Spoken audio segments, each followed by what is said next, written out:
Bonjour à tous. Alors aujourd'hui nous sommes le week-end pascal 2020. Vous voyez, c'est le printemps, là il y a les cerisiers qui sont en fleurs, les pissenlits, c'est super beau, il y a du jaune. Le jaune c'est super. Alors je me présente d'abord, je suis berger. Je possède des milliers et des milliers de moutons qui m'obéissent au doigt et à l'œil, et aussi à la baguette. Mon rôle de bon pasteur est de les protéger avec amour. Donc je les nourris bien, j'en prends soin. Un mouton, parce que je sais qu'un mouton bien élevé, élevé avec amour, eh bien c'est l'assurance d'obtenir une laine soyeuse, de qualité, et une viande fondante d'un goût incomparable. Ça c'est certain, moi j'aime mes moutons. Alors pourquoi mes moutons sont heureux, mais vraiment heureux quand je les tonds? Pourquoi est-ce qu'ils ne réagissent pas? Pourquoi est-ce qu'ils ne réagissent pas quand je les vaccine, quand je les sacrifie sur l'autel de la gastronomie?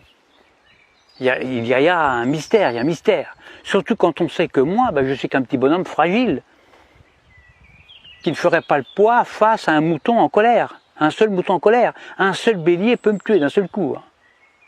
Eh bien le secret, le voici. Pour qu'un troupeau de milliers de moutons soit docile, soumis, obéissant, eh bien il suffit de jouer soit sur la peur, soit sur leurs besoins de sécurité. Exemple, quand j'ai besoin de les tondre, ou de les vacciner, ou de les confiner, ou même de les mener à l'abattoir, eh bien je leur crie « Attention, voilà un loup ! Il y a un gros loup !» Donc là, je joue sur la peur. « Courez vite dans la bergerie, allez vite, vite, vite, réfugiez-vous là-bas !» Besoin de sécurité. Et là, dans une psychose collective, où ils se piétinent les uns les autres, ils se carapatent tous dans la bergerie, sans même réfléchir, parce qu'ils sont heureux de se retrouver en sécurité, confinés dans la bergerie, loin des dents du loup. La peur court-circuite la réflexion. Elle fait exploser leurs neurones. Alors déjà, qu'un mouton, il n'y en a pas beaucoup. Alors pendant que leur attention est dirigée vers le loup, eh bien moi, tranquillement, je les tonds, je les vaccine, je leur tatoue le gigot, je puce les rebelles, je castre les chefs, bien sûr, en leur injectant des médicaments, etc., etc. Et quand j'ai fini mon travail, eh bien, je les relâche tout doucement par petits groupes. Alors c'est vrai qu'ils se sont fait tondre, ça ils s'en rendent compte, ils le voient, mais ils sont heureux d'avoir échappé au gros loup. Ils sont tondus, mais encore vivants, donc contents, heureux. Je les fais alors bêler tous en chœur à la tombée de la nuit et je leur demande de m'applaudir à 20 h au moment du journal télévisé qui leur raconte qu'ils ont échappé vraiment à un grand danger.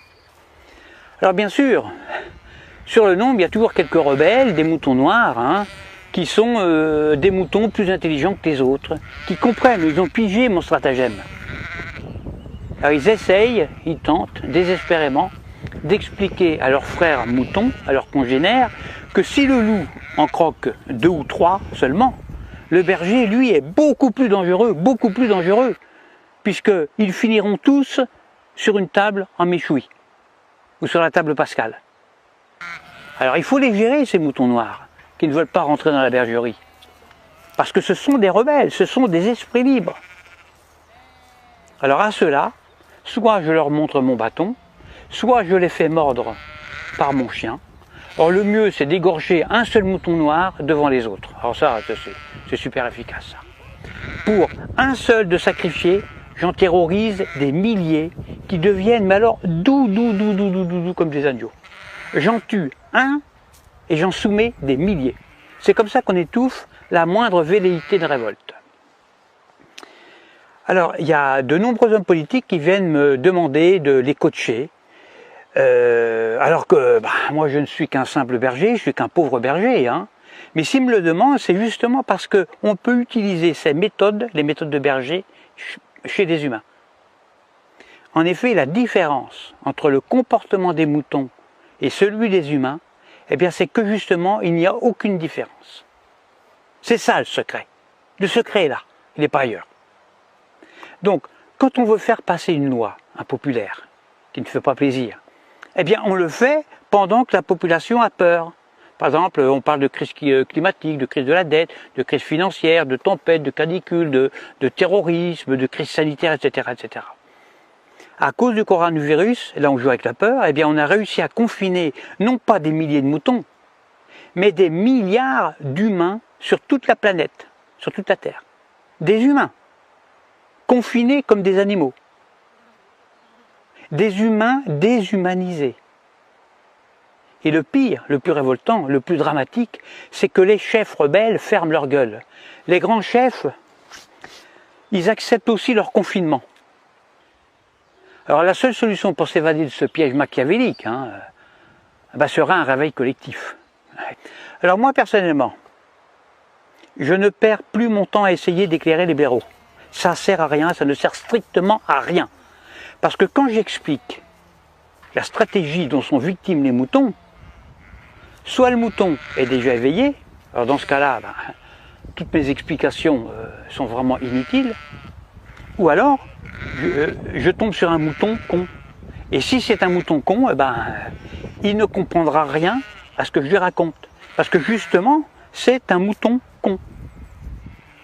Alors il faut faire attention parce que le mouton con, lui, il n'est pas fautif. Il est con, c'est tout, c'est pas sa faute. Alors à bientôt pour une prochaine vidéo. Pensez à vous abonner, à diffuser la vidéo parce que je me présente aux prochaines élections présidentielles et puis j'ai besoin de beaucoup d'électeurs. Et je dis, vive moi, votre futur président dictateur. Faites le bon choix, votez pour moi. À bientôt.